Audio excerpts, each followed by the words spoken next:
Fala aí, pessoal, como é que vocês estão? Tudo bem? Então, a nossa ideia aqui é estudar junto com vocês os conceitos principais, ou pelo menos as ideias principais envolvendo o controle adaptativo, tá? Bom, primeira coisa que a gente precisa responder é o que é o controle adaptativo. Por que a gente faz o controle adaptativo, tá? Então, o controle adaptativo, ele sempre parte da seguinte premissa, né? Você vai fazer o projeto do seu projeto, você vai fazer o projeto do seu controlador para a sua planta, tá? Esse projeto ele vai envolver vários requisitos de projeto. Em geral, esses requisitos de projeto e as próprias técnicas de controle que você vai usar, ela vai ser escolhida em função do sistema que você tem, da planta que você tem. Ou seja, a planta vai ditar muito dos requisitos de controle que você vai observar e a própria estrutura do controlador que você vai escolher, tá? O problema é que a gente tem alguns sistemas, ou tem vários sistemas, que os parâmetros desse sistema eles mudam ao longo do tempo. Tá? Então, a gente considera, aquela consideração que a gente faz inicialmente do sistema linear, invariante no tempo, causal, a gente tem que lembrar que isso são simplificações do mundo real que a gente usa para fazer uma primeira estratégia de controle que funciona bem legal, mas a gente tem que tem que ter em mente que os nossos sistemas eles variam no tempo. Então, o que a gente precisa fazer aqui em termos de controle adaptativo é tentar propor alguma estratégia de controle para esses sistemas que têm variação de condições operacionais, de valores, de parâmetros ao longo do tempo. Naturalmente, quando a gente fala do motor, né, a gente fala assim, de um sistema que essas variações elas são muito lentas ao longo do tempo. Mas tem outros sistemas, pessoal, que eles variam muito rapidamente no tempo. Então, por exemplo, se você vai fazer o sistema de controle de um avião, você não vai usar um controle PID que é o mesmo controle PID no pouso, na decolagem e no voo de cruzeiro. As condições operacionais são absolutamente diferentes. Então, quando o avião está saindo do chão decolando aqui do chão, ele tem uma condição de velocidade, ele tem uma condição de vento, ele tem uma condição de força aerodinâmica, de sustentação, que fazem, né, com que o modelo matemático dele seja totalmente diferente das condições operacionais ou da condição que ele está quando ele está em voo de cruzeiro. A força aerodinâmica é outra, a sustentação é outra, os ventos são outros, ou seja, as condições são totalmente diferentes. Então note que no intervalo de tempo entre o avião sair do solo e chegar na altitude de cruzeiro dele, os parâmetros do modelo matemático desse avião, eles mudam muito rapidamente, muito rapidamente. Então, isso leva a gente a intuir que não vai adiantar a gente fazer um projeto de um controlador, por exemplo, PID ou qualquer que seja, que valha para todo voo. Eu vou ter que fazer um controlador que, de alguma forma, ele se adapte a essas mudanças de parâmetros e de condições operacionais que ocorrem durante o voo. E é exatamente nesse cenário que a gente usa o controle adaptativo, tá? Então, o controle adaptativo é aquele capaz de manter os requisitos de projeto seu, mesmo na presença de variações que vão ocorrer na sua planta. Sejam essas variações mais intensas ou menos intensas, mais rápidas ou mais lentas.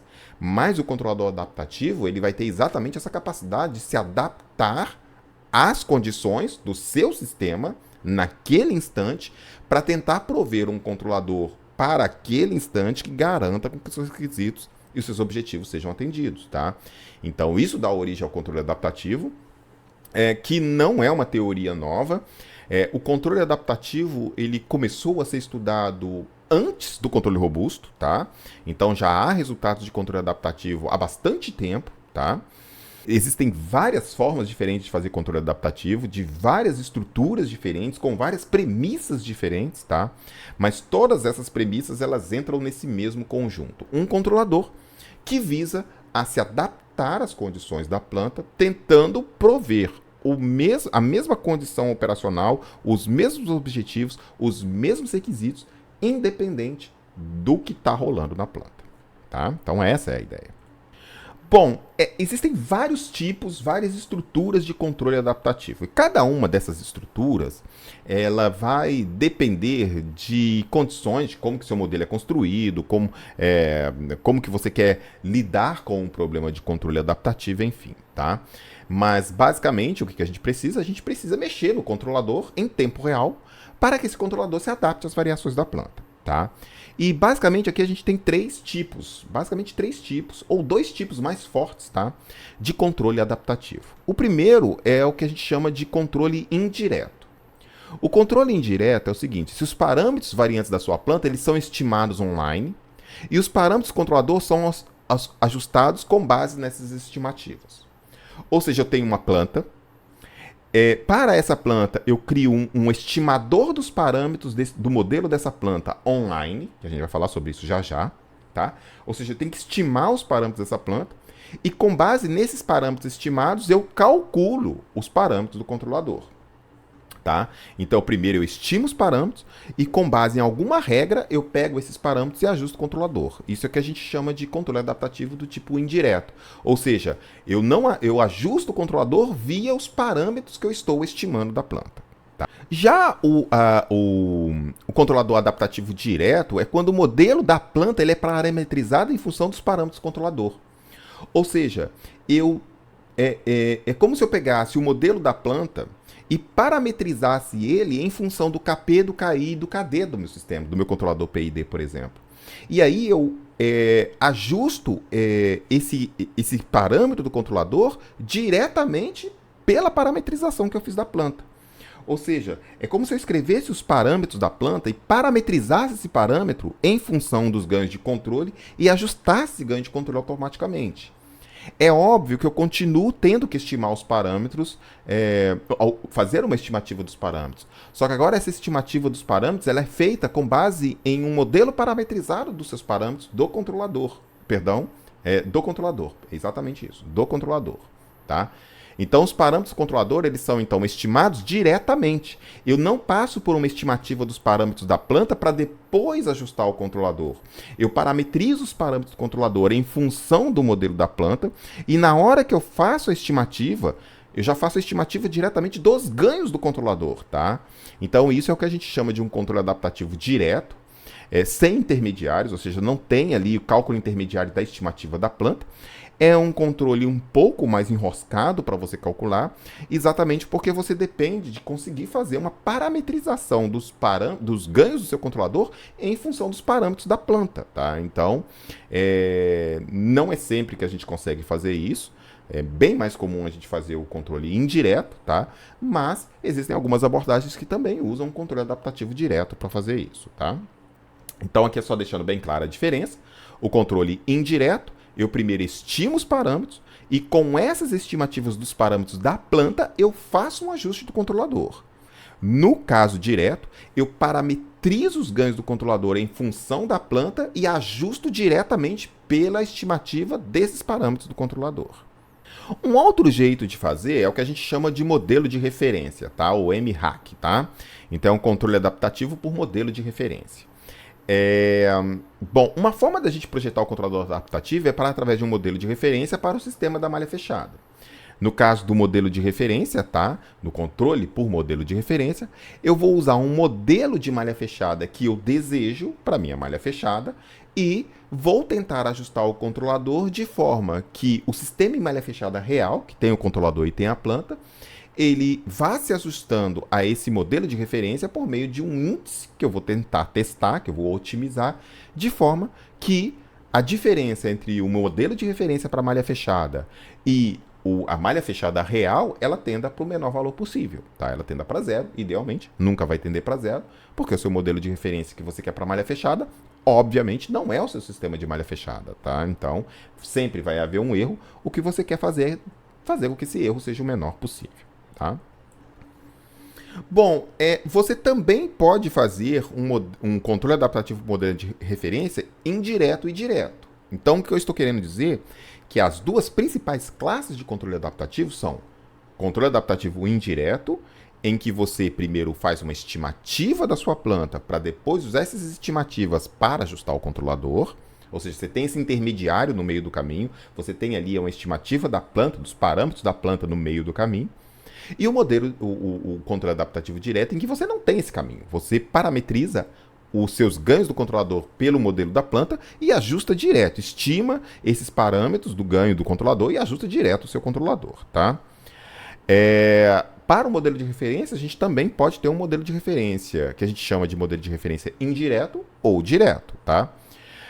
Quando eu estou falando do modelo de referência indireto, o que eu tenho? Eu tenho um modelo de referência que eu quero para minha malha fechada, tá? Ou seja, eu gostaria que a minha malha fechada tivesse um determinado desempenho. E essa malha fechada, ela é expressa por esse modelo de referência WM que está ali, tá? E aí eu tenho o meu sistema de controle de malha fechada, controlador e planta. O que eu gostaria? Eu gostaria que a saída desse sistema de malha fechada convergisse para a malha fechada de referência que eu quero. Só que isso não vai acontecer, vai haver um erro ao longo do tempo. Então, o que eu faço? Eu faço uma estimativa online dos parâmetros da planta, uso esse erro do meu modelo de referência e esses parâmetros estimados da minha planta para otimizar os ganhos do controlador de forma que esse erro tenda ao menor valor possível. Tá? Então, o controle adaptativo por modelo de referência indireto, eu primeiro estimo os parâmetros da planta e, usando da estimativa desses parâmetros da planta e o erro entre o modelo de referência que eu quero para minha malha fechada e o sistema em malha fechada que eu tenho de fato, eu uso essas informações para calcular os ganhos do controlador, que vão ser calculados, eles vão sendo adaptados, atualizados ao longo do tempo, em tempo real. Tá? Já o controle adaptativo por modelo de referência direto, ele faz a mesma coisa que no caso direto. Eu também tenho um modelo de referência para o sistema em malha fechada, tá? Esse modelo de referência basicamente é aquilo que eu gostaria que a minha malha fechada fizesse, tá? Então, seria basicamente o desempenho que eu quero para o meu sistema de malha fechada, eu coloco nesse modelo de referência. Isso naturalmente vai ter um erro ao longo do tempo com o par planta real e controlador. E aí o que eu faço? Novamente, eu parametrizo os ganhos do meu controlador pelo modelo da planta, ou seja, estou estimando esses parâmetros do meu controlador parametrizados pelo modelo da planta, e uso isso e um índice sobre o erro que eu tenho entre o meu modelo de referência e o meu sistema de malha fechada para adaptar os ganhos do controlador. Tá? Então, esse aí é um tipo de modelo de controle por modelo de referência que a gente chama de direto. Tá? Se vocês observaram, aqui no controle adaptativo, via de regra, a gente tem que estimar alguma coisa. Note, eu tenho que fazer com que o meu controlador ele se adapte às variações da planta. Portanto, eu preciso saber o que é minha planta.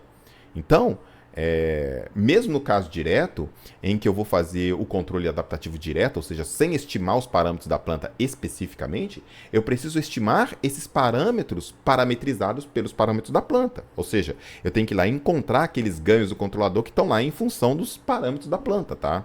Ou seja, eu tenho que fazer alguma estimativa. E essa estimativa ela tem que ser recursiva, ou seja, ela tem que ser em tempo real e ela tem que ser rápida, tá? Porque eu vou usar essas estimativas para atualizar o controlador. Tá? Então, um passo-chave no projeto de controle adaptativo é o que a gente chama de estimação dos parâmetros, seja da planta ou seja do controlador parametrizado pela planta. Tá? Então, a gente precisa encontrar um controlador que se adapte às variações da planta. Aqui eu vou ir mais fundo no controle adaptativo indireto, ou seja, em que eu vou obter as estimativas dos parâmetros da planta para depois atualizar o controlador, tá? Então, eu vou me focar aqui um pouco mais nessa estimação dos parâmetros visando um controle adaptativo indireto, tá? Mas, independente do caso, eu vou precisar estimar alguma coisa. E a forma como a gente precisa fazer isso tem que ser uma estimativa online e tem que ser rápida. Então, o estimador de mínimos quadrados recursivo, qual que é a promessa dele? Ele visa tentar entregar para você os parâmetros da sua planta ou de um modelo matemático da sua planta em tempo real, visando a fazer com que as estimativas que você obtém desses parâmetros leve à minimização do erro entre o modelo matemático que você está usando para o seu estimador e a sua planta real. Ou seja, você deseja muito que a saída do seu modelo ela convirja para a saída da sua planta. E essa convergência ela vai ser tão melhor ou tão pior quanto melhor a capacidade desse estimador em te prover os valores reais dos parâmetros associados àquele modelo matemático que você está usando para estimar sua planta. O estimador de mínimos quadrados, ele estima modelos lineares, tá? Então aqui eu vou pegar, por exemplo, apenas como exemplo, tá, um sistema de primeira ordem discreto, tá? Ou seja, o y de k é igual a um alfa de y de k menos 1 mais um beta de u de k menos 1. Então eu tenho uma entrada u de k, que é um sinal discreto que entra no meu modelo matemático. Eu tenho a saída desse sistema, que é o y de k. E eu decidi usar para essa planta minha, que eu não sei o que é, um modelo de primeira ordem discreto. Y de k é igual a alfa de y de k menos 1 mais beta u de k menos 1. É um modelo recursivo, ou seja, o valor atual da saída depende do valor anterior da saída e do valor anterior da entrada. E esse modelo matemático que eu escolhi, ele é expresso, ou ele precisa dos parâmetros alfa e beta. E aqui é muito importante deixar uma coisa clara, pessoal. Não quer dizer que a minha planta é um modelo, é um sistema de primeira ordem. Eu estou usando um modelo matemático de primeira ordem para expressar a minha planta. Eu não sei o que é a minha planta. A minha planta é a natureza. Então eu estou usando como estrutura de modelo para tentar explicar os fenômenos que acontecem nela um modelo de primeira ordem recursivo. Pode ser que essa estrutura de modelo não seja boa. Pode ser que uma melhor seria uma de segunda ordem recursiva. Tá? Mas aqui apenas para a gente ver como é que é mais ou menos a matemática da coisa, eu estou usando esse modelo de primeira ordem aí nos parâmetros alfa e beta, que eu não sei quais são e que eu preciso achar para esse modelo matemático que eu escolhi. Tá? Então, essa equação 3, ou esse modelo matemático, ele pode ser escrito também de uma forma vetorial. Ou seja, o y de k ele é igual a esse psi transposto de k menos 1, θ de t. Θ transposto, tá? Perdão, vetor θ, tá? Θ dos parâmetros. Esse vetor psi de k menos 1, que a gente chama na terminologia de mínimos quadrados de matriz de regressores ou vetor de regressores, tá? É basicamente o quê? É pegar os valores anteriores de y de k menos 1 e u de k menos 1 e colocar na forma vetorial, tá? Então colocar na forma de um vetor, tá? E o vetor θ é o vetor de parâmetros, ou seja, os parâmetros alfa e beta do meu modelo que eu preciso encontrar, tá?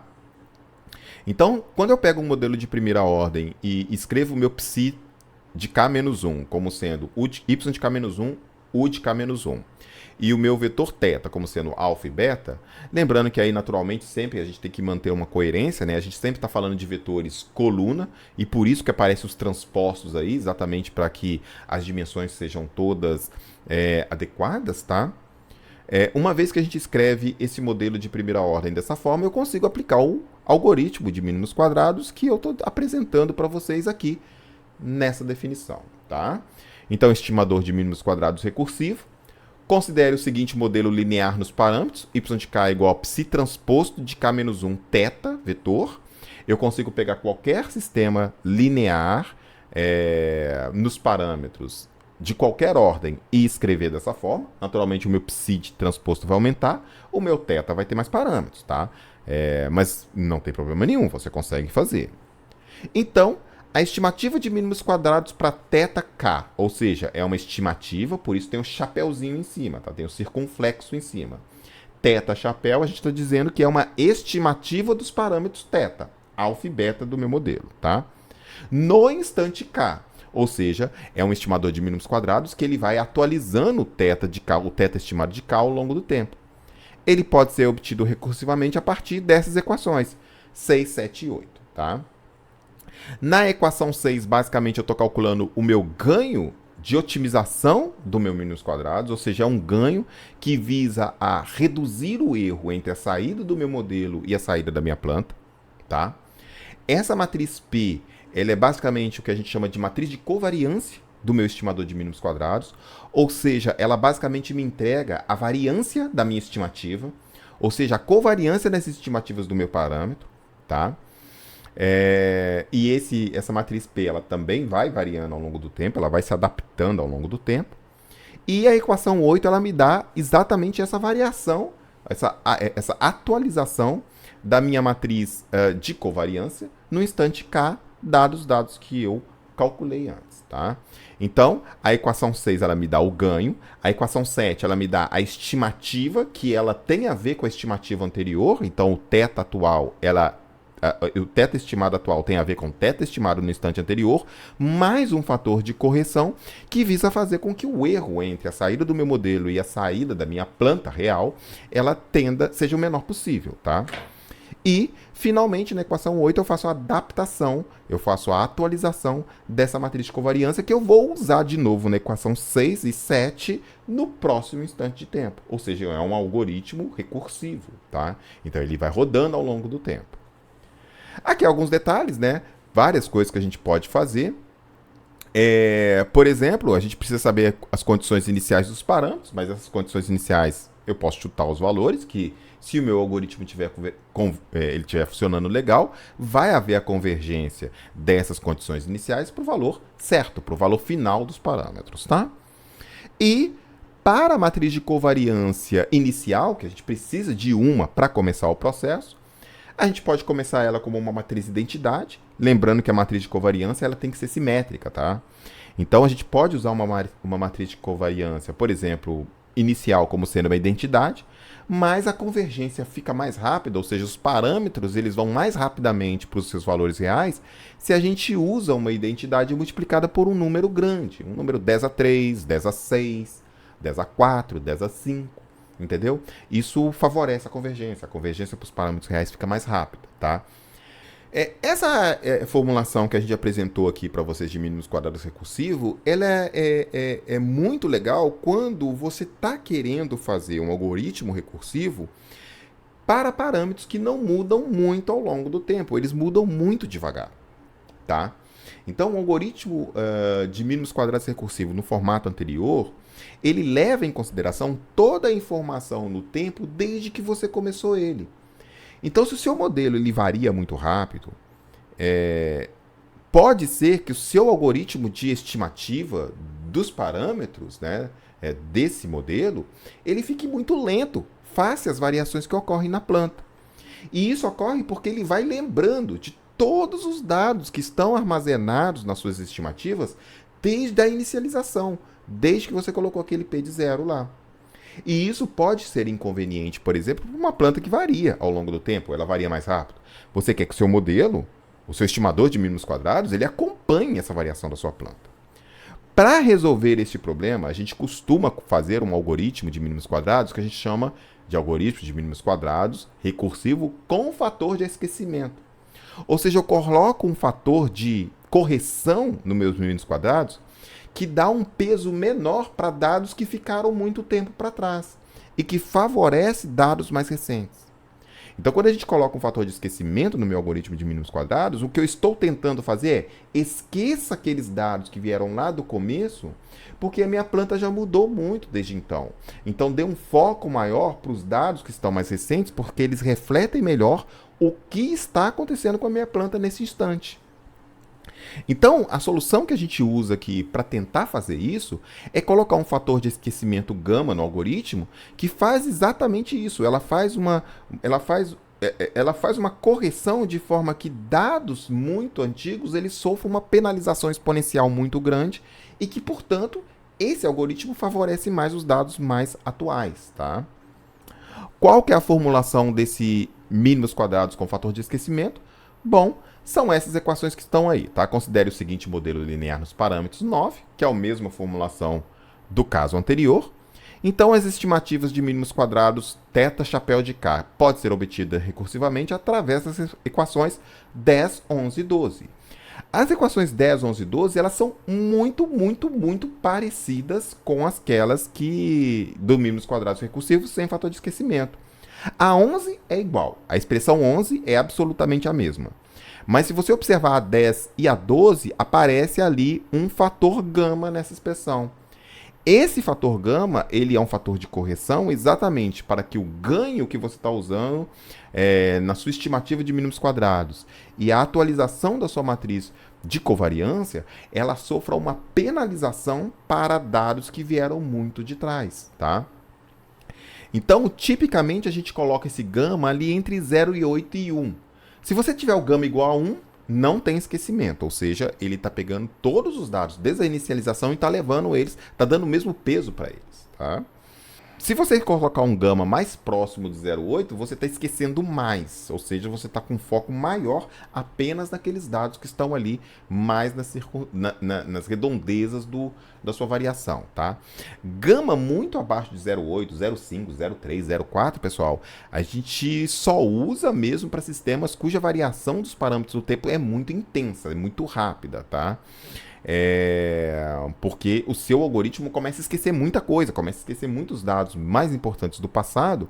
E, de novo, né, aí o seu algoritmo de mix quadrado fica mais agressivo, ele fica mais intenso para dados que estão ali, mais ali naquele tempo recente ali, tá?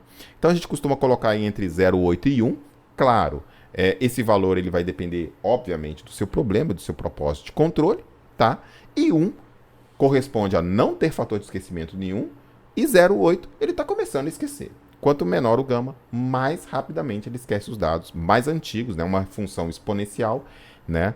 Ele esquece mais rapidamente daqueles dados mais antigos na formação do seu estimador de mínimos quadrados, tá? Então, o problema em questão é o controle de emergências médicas de hipertensão. Ou seja, o cara chega com uma crise hipertensiva bastante intensa, tá?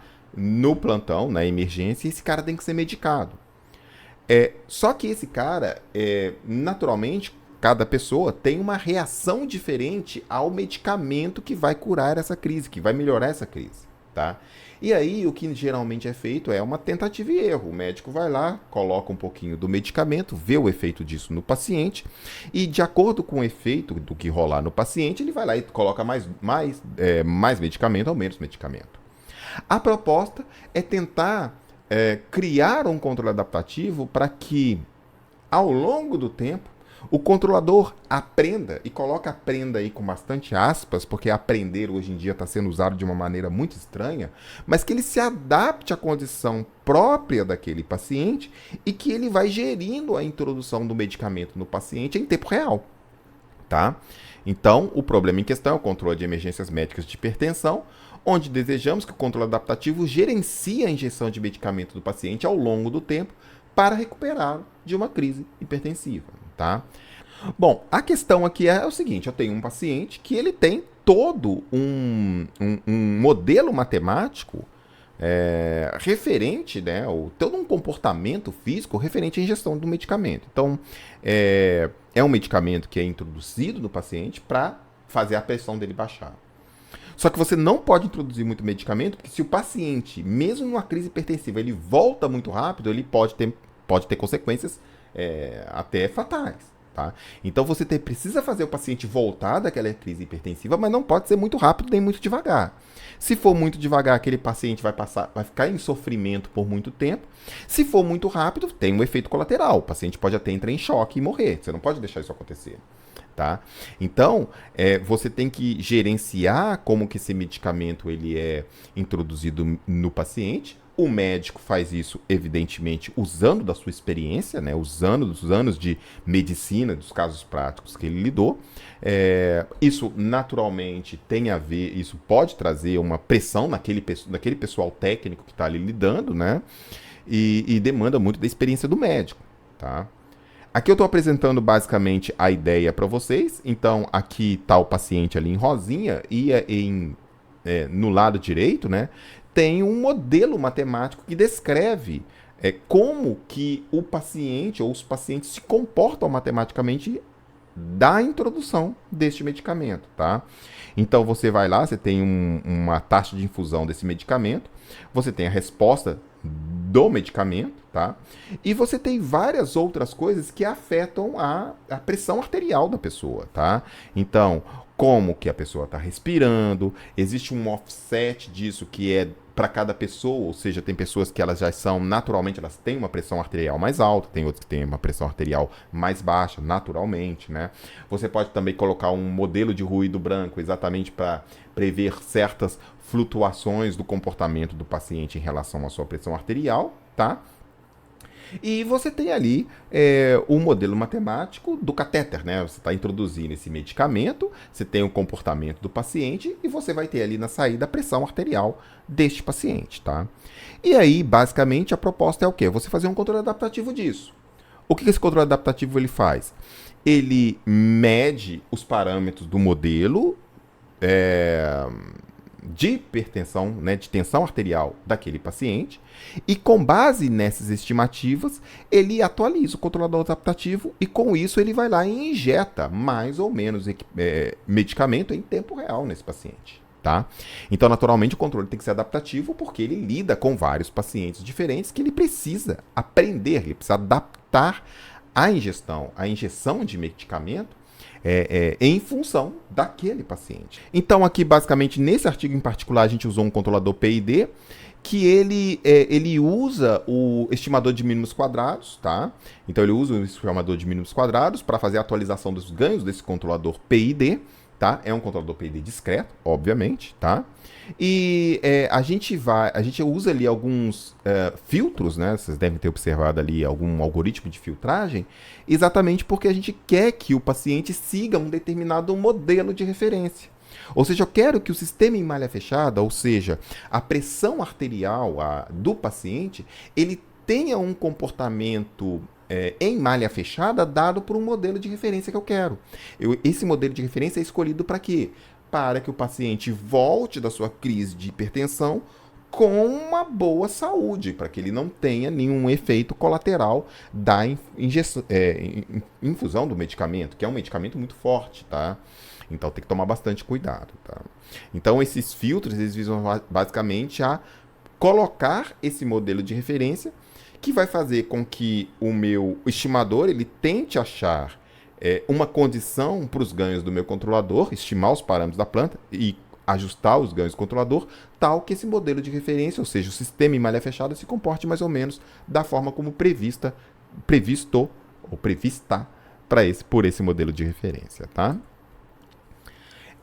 Aqui a gente experimentou no artigo 3 condições diferentes, então são 3 estimadores diferentes, e esses estimadores basicamente eles lidam com o fator de esquecimento, tá? Porque naturalmente quando o paciente chega lá, ele está com uma crise muito grande, ele está em crise, a pressão está muito alta. Mas à medida que vai passando o tempo, essa pressão vai caindo e, portanto, aqueles dados que vieram lá do momento em que ele chegou no pronto-socorro, eles são menos relevantes. Tá? Então, aqui a gente testou 3 fatores de esquecimento. Tá? No primeiro estimador, a gente usou o fator de esquecimento igual a 1, ou seja, ele não esquece nada, ele pega todos os dados desde o começo. No estimador 2, ele usou um horizonte de tempo, ou seja, ele usou uma forma para atualizar esse fator de esquecimento que tem a ver com o modelo que você quer, o modelo de referência que você quer, ou seja, você criou ali um parâmetro de fator de esquecimento que tem a ver com parâmetros de requisito de desempenho que você queria para o seu paciente no seu modelo de referência, tá? E um estimador 3, esse aqui é um estimador um pouquinho mais interessante, né? Que ele vai mudando fatores de esquecimento de forma a manter constante a confiança estatística que você tem nos dados que estão chegando. Ou seja, na medida que os dados estão chegando, você quer manter a confiança matemática, a confiança estatística sobre aqueles dados. Então você dá um jeito de atualizar o seu fator de esquecimento em função da confiança que você tem nos dados que estão chegando ao longo do tempo. Tá? Então, uma forma um pouco diferente, está descrito lá no artigo. Tá? E aqui, claro, pessoal, eu vou apresentar apenas alguns resultados, tá? Mas de uma forma bastante geral, só para vocês verem o que está acontecendo. Tá?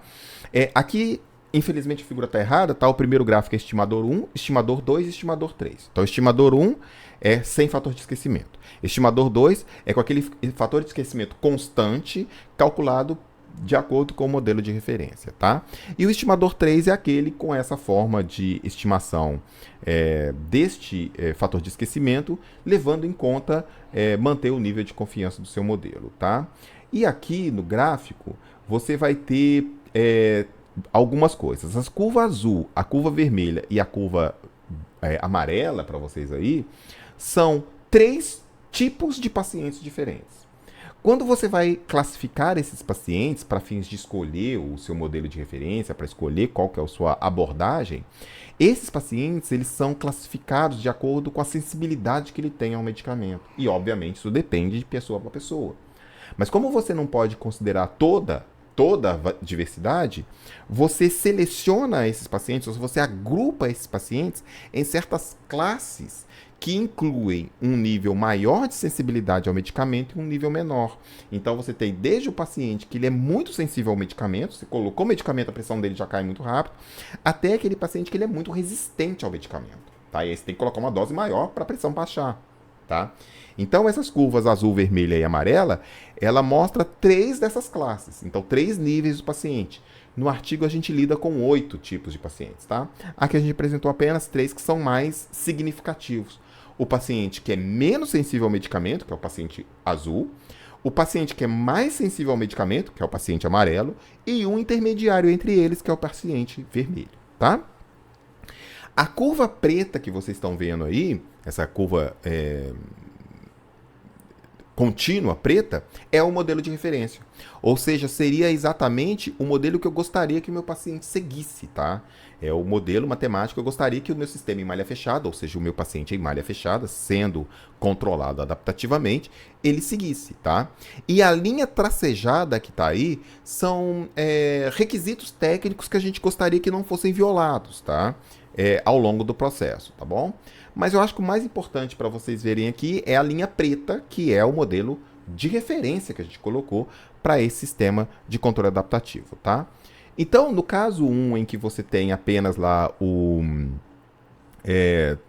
fator de sem fator de esquecimento, você vai ver que o paciente amarelo, que é aquele paciente mais sensível ao medicamento, ele consegue acompanhar o modelo de referência, mas os outros dois não. O vermelho demora muito tempo e o azul mais tempo ainda para ele ser controlado do ponto de vista da hipertensão, tá? E aqui é importante mencionar que, de novo, você não quer que o paciente demore muito tempo para agir pelo medicamento, que senão ele vai ter um sofrimento da hipertensão muito grande e uma hipertensão muito alta ela traz danos muito nocivos para a saúde daquele paciente naquele momento, né? Mas você também não quer que seja muito rápido, tá? Então a gente não quer que o paciente responda ao medicamento instantaneamente, a gente quer dar um tempinho para ele, tá? A gente está falando aí em torno de meia hora a 1h30, tá? 1h30, 2 horas, tá? Então a gente quer que o paciente ele volte para uma situação normal ali entre uma meia hora e 1h30 aproximadamente, tá? Então com o estimador 1 não foi muito legal. Com o estimador 2, que é aquele que tem o fator de esquecimento dada pela atualização de parâmetros do modelo matemático do paciente, o amarelo continua respondendo muito bem, o vermelho e o azul passaram a responder melhor, ou seja, é importante ter o fator de esquecimento, porque senão você fica coletando dados desde o começo e são dados que vêm em horas, meia hora, 10 minutos, enfim. Então esses dados acabam comprometendo a ação do seu sistema de controle em tempo real, no tempo atual, tá? E aí, quando você usa essa terceira abordagem, que está descrita lá no artigo, tá? Você percebe que os 3 pacientes, eles conseguem responder bem ao medicamento, tá? Dentro dos requisitos que você colocou, ou seja, os 3 pacientes conseguem voltar no tempo estabelecido, lá entre meia hora e 1h30, tá? Aqui o mais importante para a nossa aula não é entender, obviamente, o que está rolando aqui, tá? É apresentar para vocês uma ideia de um controle adaptativo num processo médico, né? Num processo biomédico, e mostrar que, por exemplo, pelo menos do ponto de vista de simulação, porque, claro, a gente precisaria validar isso nos pacientes, mas validar isso nos pacientes não é uma coisa tão simples assim. Isso envolve, obviamente, várias questões de ética profissional, de ética de ciência, envolve também um acompanhamento de uma equipe médica, é um paciente que está numa situação muito grave, então implantar isso aqui do jeito que está num paciente envolve ainda muito mais estudo, tá? Mas é uma proposta que a gente apresenta para vocês aí exatamente para mostrar para vocês como que a coisa opera em controle adaptativo, como que a gente faz a coisa, como que a coisa opera, tá? Então, tem aí a parte de estimação de parâmetros, tem a parte de atualização do controlador. Esse caso é um controle adaptativo direto, tá? Ou seja, o modelo matemático ele atualiza direto os ganhos do controlador. Tem aqui a questão do fator de esquecimento, ou seja, apenas para vocês verem como que essas coisas elas operam num caso prático, tá? Aqui no caso simulado, obviamente, mas um caso que tem a ver com uma possível aplicação do controle adaptativo. Obviamente, você poderia aplicar controlador adaptativo no avião, no foguete, em qualquer coisa que tenha variação de parâmetros de uma forma um pouco mais intensa, tá? Aqui foi apenas para vocês terem uma ideia de como é que a coisa funciona, como é que a coisa opera. Bom, pessoal, é isso aí. É isso que eu tenho para apresentar para vocês sobre controle adaptativo, uma introdução bem introdutória mesmo sobre controle adaptativo, exatamente para que vocês sintam o sabor da coisa e a partir daqui possam estudar, possam aprofundar, possam buscar outros materiais e possam aprender um pouco mais e utilizar isso aí nos problemas práticos de você. É isso aí, pessoal. Ficamos por aqui. Aguardo você numa próxima. Até mais, valeu, tchau, tchau. Até mais.